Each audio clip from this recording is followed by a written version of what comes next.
Ben İdris Yılmaz, Genç Kariyer Kulübü'nün yönetim kurulu üyesiyim. Kulübümüz hakkında önce kısa bir bilgi vereyim. Kulübümüz geçen dönem kuruldu.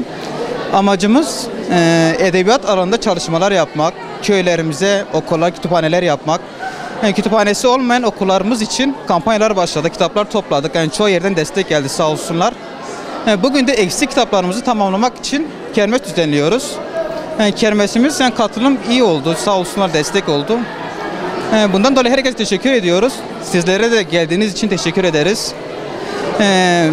Halkımızın insanların desteklerini bekliyoruz. Çünkü öğrenciler yani okumayı bilmeyen henüz liseyi bitirip de ortaokulu bitirip de doğru dürüst kitap okumayan arkadaşlarımız var, öğrencilerimiz var.